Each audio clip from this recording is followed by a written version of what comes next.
Across the divide, a greater gift awaits. Partnerships with we Fae afford many wonders yet unseen. Bye, Magic Ballerina Man.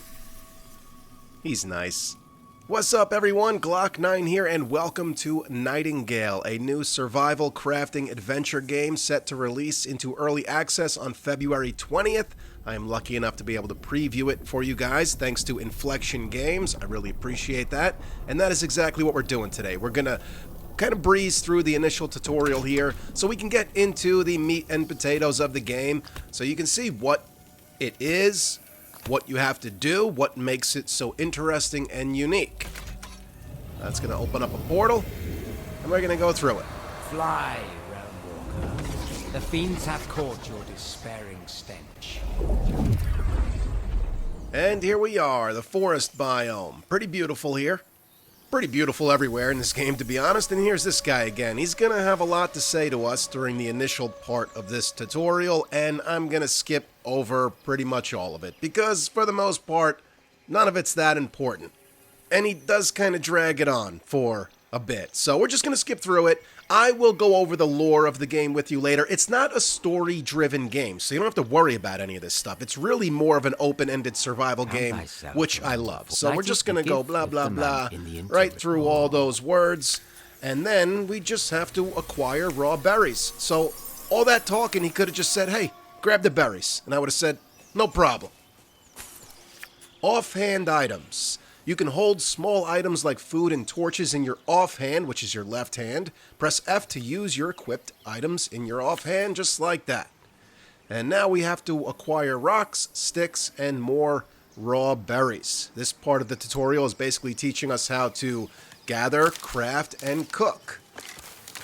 So I'm just grabbing all this stuff right here now, and you might be saying to yourself, well, how do you know what it is you're grabbing? Well, I don't. I mean, that is obviously marijuana, so we're going to need a whole bunch of that. Actually, it's just plant fiber, unfortunately. But I should show you this real quick. If we go to settings and then gameplay and scroll all the way down, this chat mode here, it is set to show by default. And there it is in the lower left. It's a running dialogue of all the things I'm picking up. And it doesn't go away. It just stays there. And I can't deal with that. It's just all up in my shit, you know? I don't like it. So it's got to go. I'm going to go back to gameplay, scroll all the way down, chat mode, set it to hide. I don't even want to know. I'd rather not know. Surprise me. You know what I mean? When I pick this shit up, I'll check my inventory later, and I'll be like, hey, look, I didn't even know I picked that up. I would rather that than having that menu all up in my grill when it wasn't even invited to the barbecue. You know what I'm saying? Of course you do. Now we got to craft a campfire. You can place this down pretty much anywhere, which is nice, and then E crafts it, granted you have the necessary resources in your inventory. Okay, let's go next. Workbenches and other stations in Nightingale have multiple interaction points. Interact with the fire pit area of the campfire to manage fuel and flame. After igniting the campfire, interact with the cooking pot of the campfire to begin cooking. Select your recipe and ingredients, and then press craft. Okay, so we got to interact with the campfire first, so we can put some fuel in there. That'll be plenty. Now ignite, and we can close this, interact with the cooking pot for our recipes. Right now we just know roasted berries. Click on it, that'll open up the ingredient slots. There's only one ingredient for roasted berries, and you guessed it, it's berries. We could have multiple types of berries on us, and we might want to select something different, but right now we just have blueberries. When it's done crafting, collect it from the cooking pot. That went right into our hotbar. I'm going to hit 7 to select it, and F to eat it. And that is it, baby. That opened up a couple of other recipes, though. Roasted meat and mixed plants. And that is the first part of the tutorial. Now, Puck wants to talk to us again. He's pretty much just going to say how happy he is that we're going to be able to ward off starvation now in the future because we figured out how to gather berries and cook them. Now he wants us to travel through this portal over here to the desert biome. Let me grab my sticks back out of here, though. Why leave them in there, you know? That's silly. Your inventory, of course, travels with you through the portal, so if you want to pick up some additional stuff on your way, that's not a bad idea. Now, every realm portal will have a card machine near it, which you have to use in order to open up the portal. We'll have to play 2 cards at this machine. Biome card, which in this case we have the desert card. That's where we're going. And a major card. We have a byway card that's just going to get us there. But normally you would play a major card, which affects the difficulty of the realm. The enemies, the points of interest, those things will all change based on the major card that you play. No realm is ever the same, and they are procedurally generated, so they'll always be different, which is pretty sweet. There are also minor cards in the game, which you play within the realm, not at the card machine, and they affect the gameplay while in that realm. They basically give you perks. There might be one minor card that allows you to swim faster, or there might be a minor card that increases gather rate when harvesting resources. So they help a lot. You might want to keep an eye out for those. It is pretty damn hot in the desert.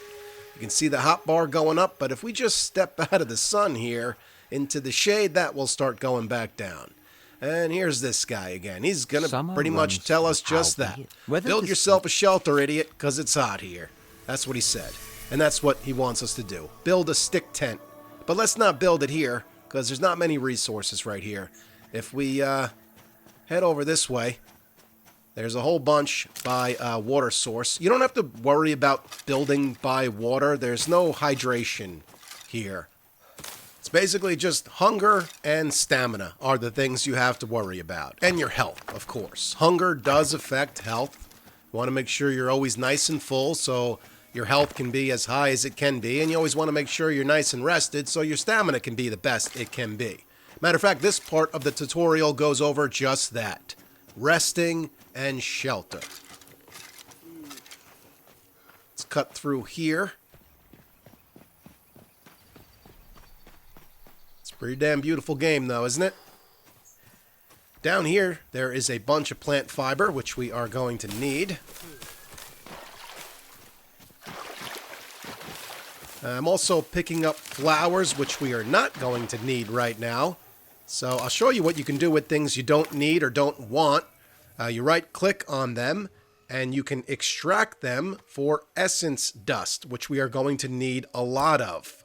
You can use it to repair items, clothing items, weapons, and tools. It's also a form of currency. There is an essence trader here in the essences tab. You can see how much you have, and there are different types of essences, and if I say that word again, I'm going to lose my mind.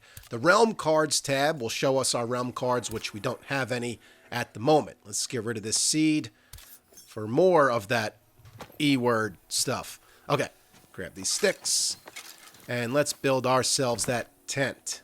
It's over here in survival. We're going to place it down right here. Who cares? If this wasn't part of the tutorial, though, this would probably be a bad move, because chopping that tree down would probably destroy the tent. Now we have to place a bedroll. It's under resting. Bam. Okay, if your rest drops too low, you will begin losing max stamina and will succumb if it reaches 0. Rest buffs increase as the comfort level of your bed increases. Amenities such as light, heat, and furniture increases comfort level. Higher comfort levels add the varying levels of bonuses to your health and stamina regeneration rate. Resting requires a minimum comfort level. Building the bedroll under shelter meets that necessary requirement. Take a short rest here. And we could take a long rest, but not right now. You can only do that between dusk and dawn. So only at night can you take a long rest. If you want to skip through the night, that is. Okay, now we have to build some crude items. Makeshift hunting knife, a mining pick, a sickle, a torch, and an axe, which we need more plant fiber to craft, so let's go grab some more. We can actually use the sickle to do that. It has a higher gather rate than your hands. Tools and resources. Basic resources can be found and harvested in the realms. These resources can be used to craft items or be refined into better resources using refinement stations. By using tools, you can harvest better resources with special qualities from the realms, craft higher level tools to harvest from higher level resource nodes. There are some resources that require better tools in order to harvest them.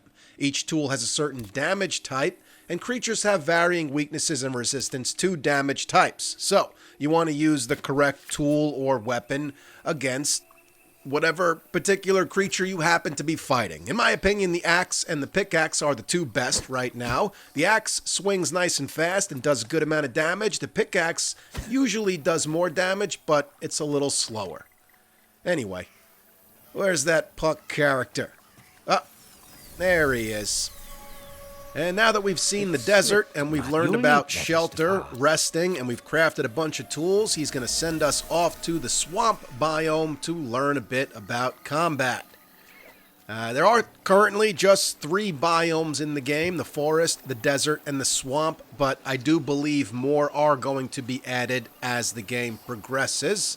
So let's open up the realm card machine, and we're going to play the swamp biome card and our byway card again, just so we can get there. Now, there is a Hope Echo right here that we can release. It's basically like a memory, and it is part of the overall lore of the game, which I will get into in a little bit, and I will give this a second in case you want to read that, but no information here is terribly necessary for actually just playing the game. So, let's get on to the swamp. Here we are, and when you think swamp, you think like dark and dreary and ugly, and that is not what it is. It is beautiful, just like the other 2 biomes. Looks like autumn. And this guy again, he's going to want to talk to us about killing stuff. Listen, buddy, I know all about that. See you later. Alright, now we need to acquire 3 bones and 3 hide from a tier 1 predator. We should head in that direction because that looks like the portal. It is. We're going to have to eventually use that. This is the last part of the tutorial.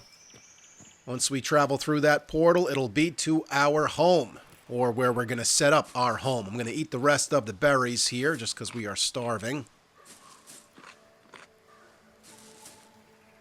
And, like I said, start heading towards that portal. Keep an eye out for that thing. This thing looks scarier than it is. Just whack it. Try and get a headshot if you can. Oh, damn it.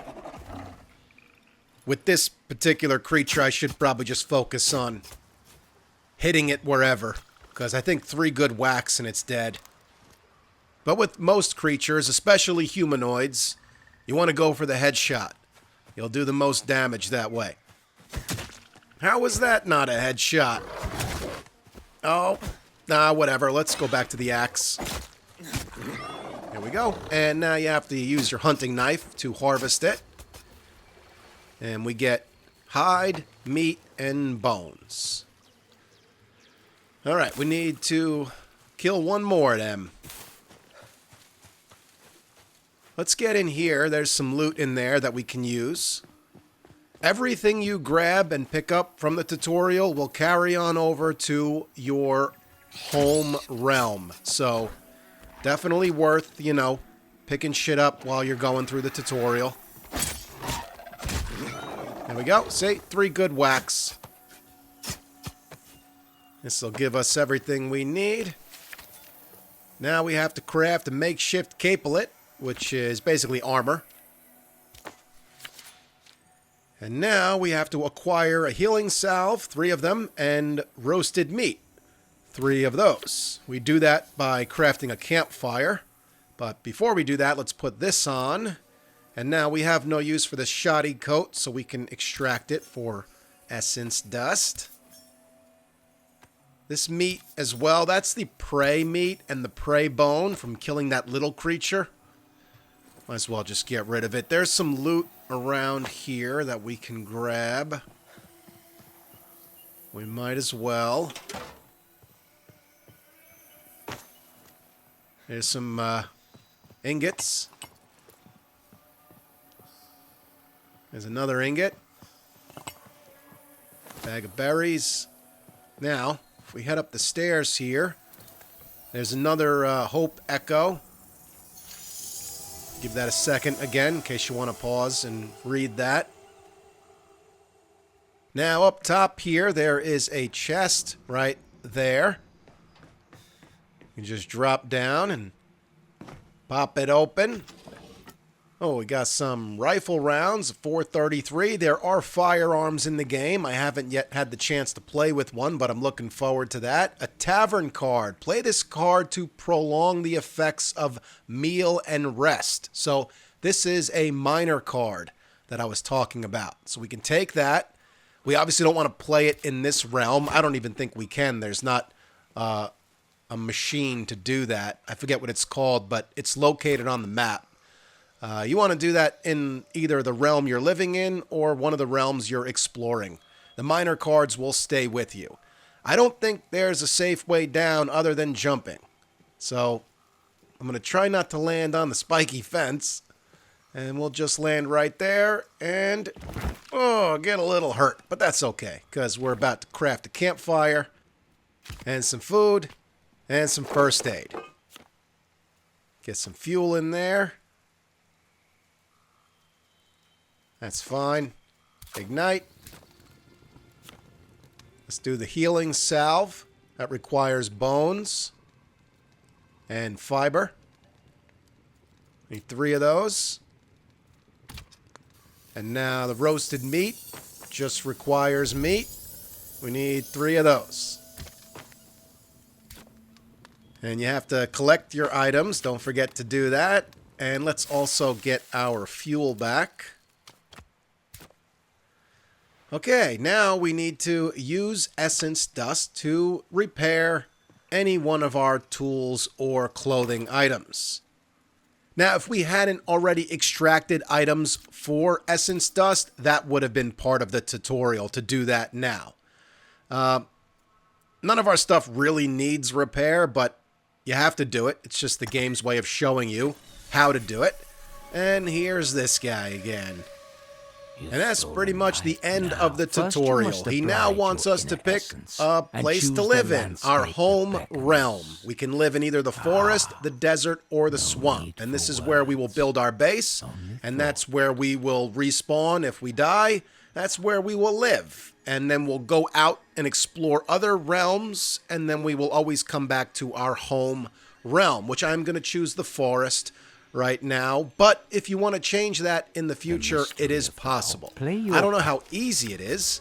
You know, if you've got a base established and all your shit is in the forest and you want to move to the desert, I don't know how hard or easy that's going to be. I just know that it's possible. We got to head over to the portal now so we can go home, but let's eat some food and let's use one of these healing salves. That will fix our busted leg. Okay, let's move on. We're going to need a whole bunch of hide and stuff like that, so killing a few more creatures on the way wouldn't be a bad idea. Oh, that was a headshot. It makes a distinct sound, plus the damage numbers are in gold. You can see that they were a little bit more than a normal hit, so yeah, headshots, baby. You want to go for them. I mean, who knows? There might be some creatures in the world where their stomach is the weak point. But from everything I've seen so far, it's the headshot that matters.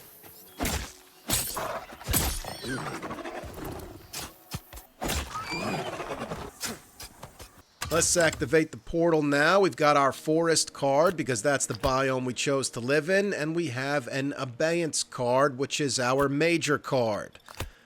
That is basically minimal danger, suitable for the construction of an estate, which is what we are going to do. That's where we're going to live.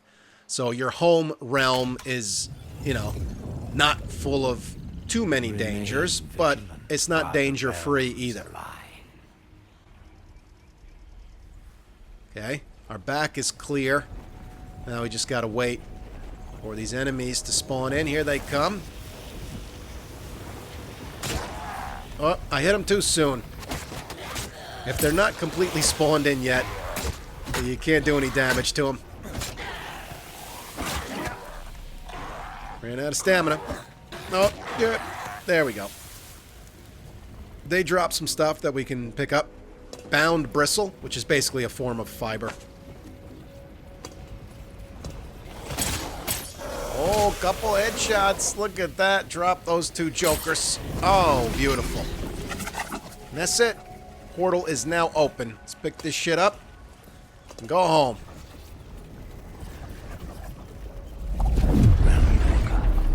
Your path forward is winding and full of terrors. Save yourself. Survive the realms. And rebuild all that has been lost.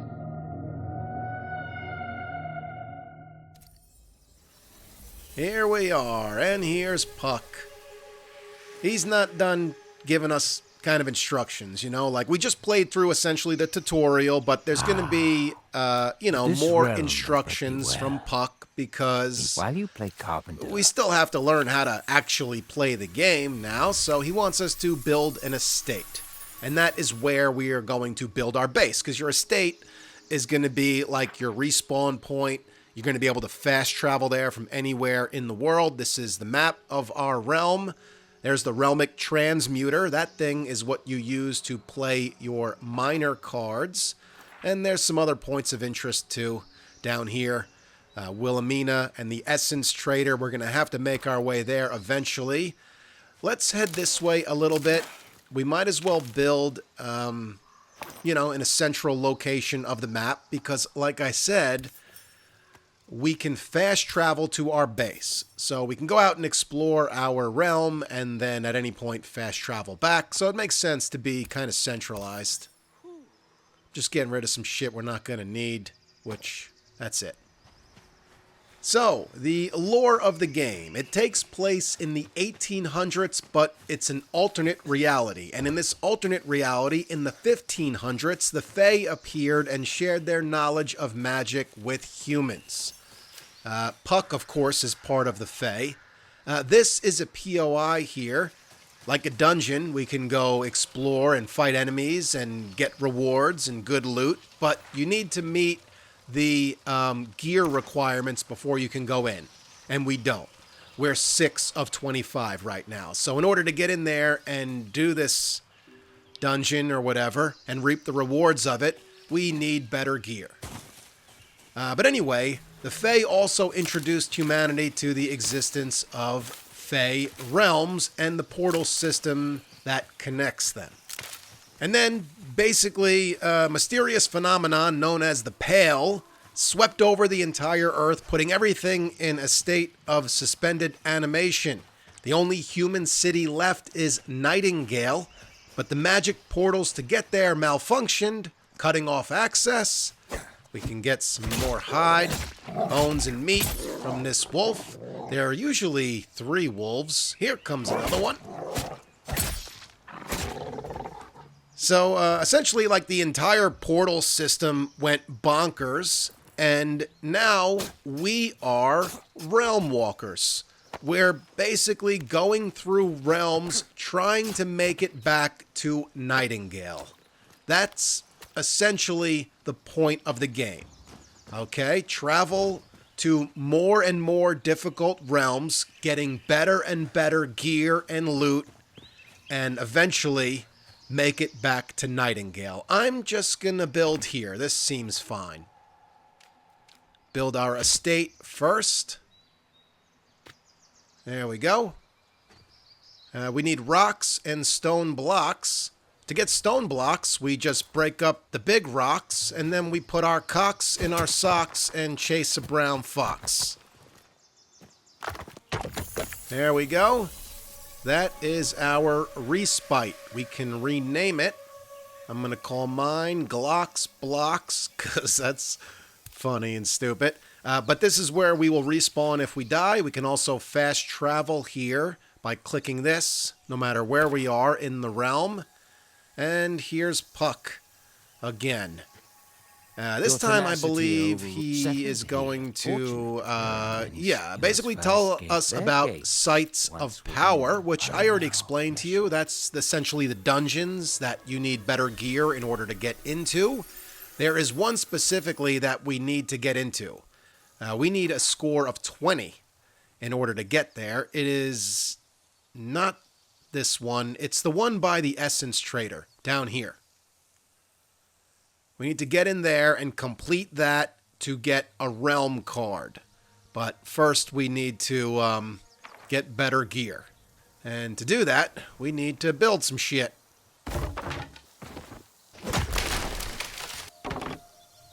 Building traits modify the function of certain structures. The environment and nearby structures determine which traits the structure has. For example, a bedroll is more effective when it is in a warm and dry place.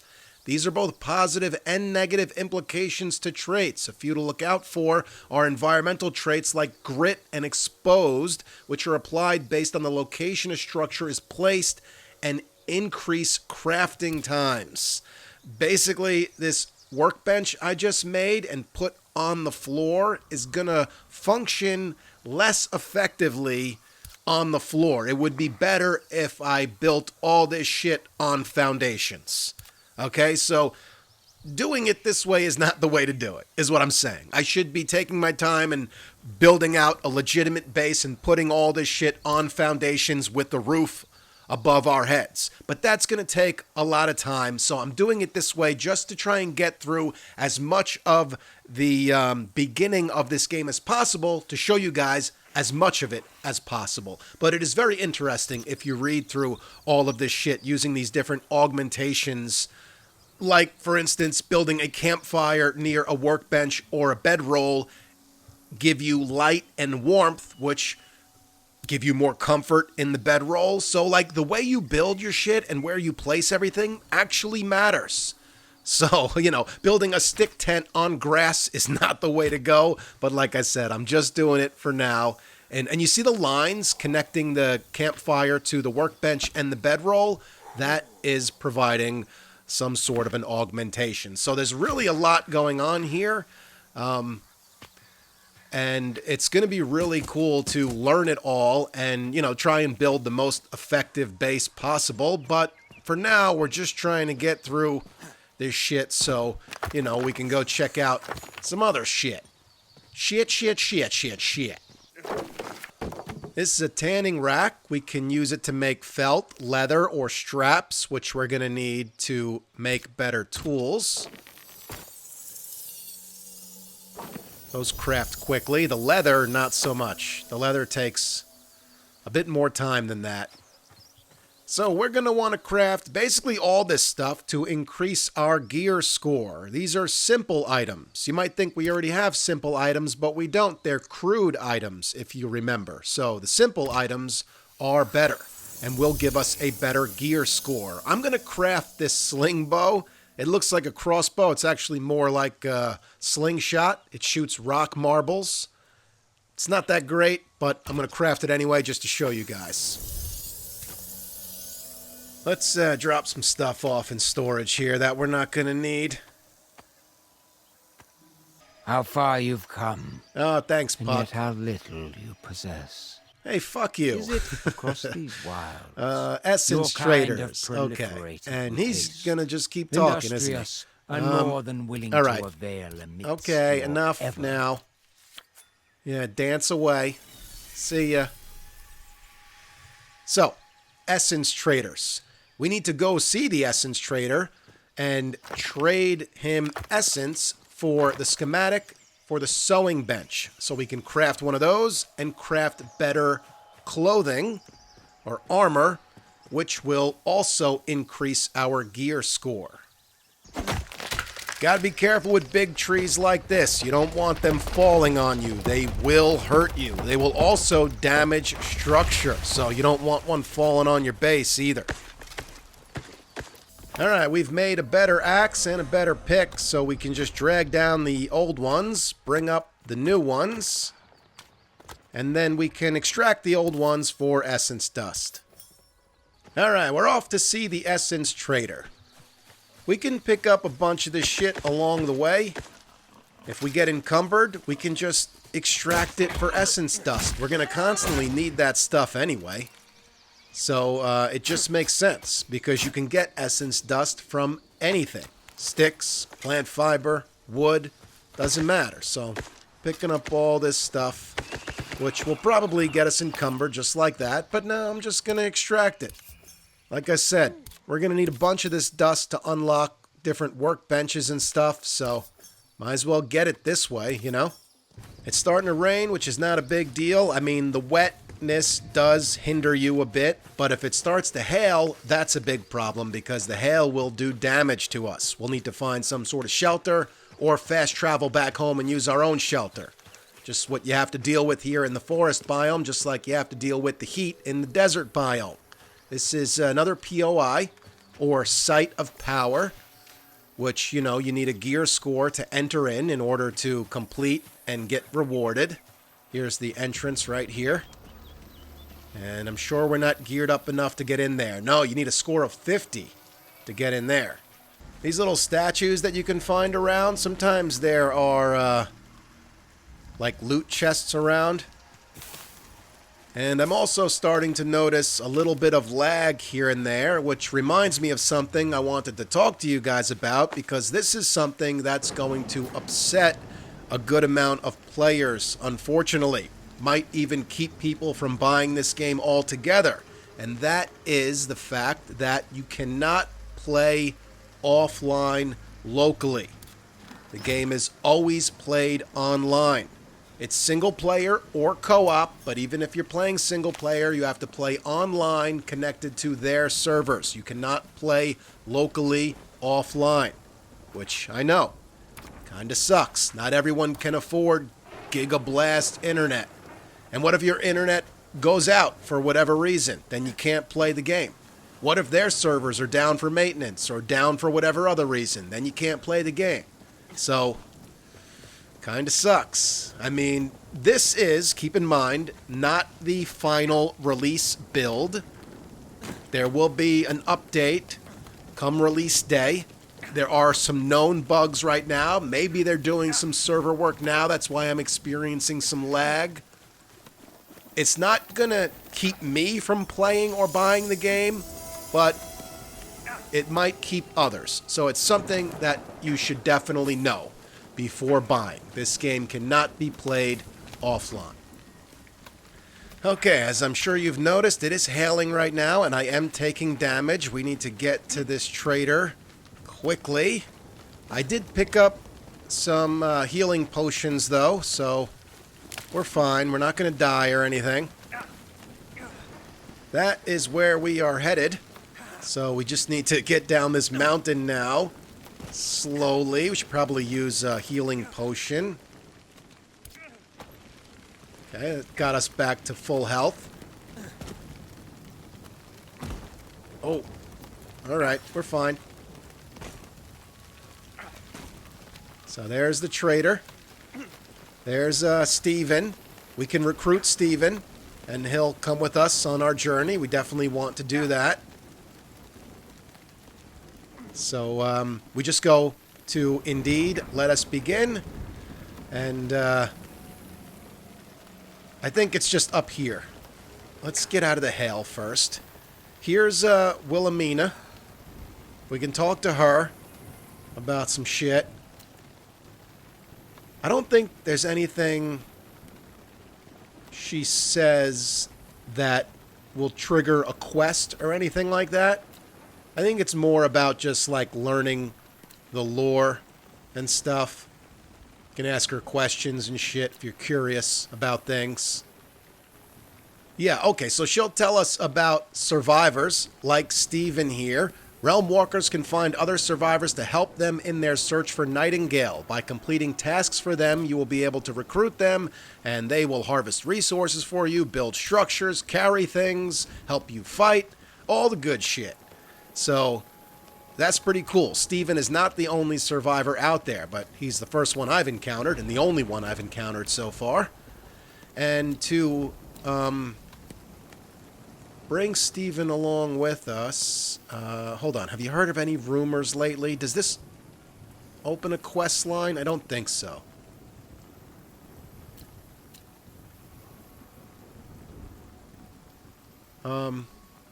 You know what? Never mind, Wilhelmina. Talk to you later. Anyway, we need to build all this stuff here. That's the quest Stephen wants us to help him with.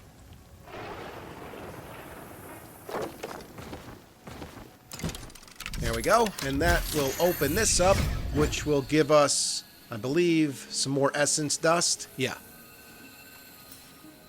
Alright.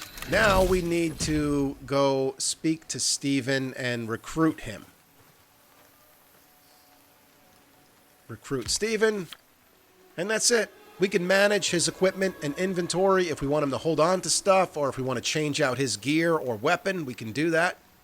Let's trade some essence for stuff that we're going to need. And when it comes to crafting and refinement, we're pretty much going to need all this stuff. But what's most important right now is the sewing bench. Alright, here we are. And Stephen should also fast travel back here. There he is. Alright, let's get this sewing bench crafted. We're going to need it to start crafting better clothes, which it's going to be a bit of a grind of killing animals for hide so we can make the hide into leather. And that's what we're going to need to craft all this better gear. So I think this is where I'm going to end this episode. And if you guys are digging this, I'll play some more and show you guys some more of the game, since I will have access to it leading up to the official release, which is, like I said, February 20th. And then after its official release, I'd like to do an official series on the game. I love that everyone's journey is their own journey, and that the realms are procedurally generated, so everyone's kind of playing their own different game.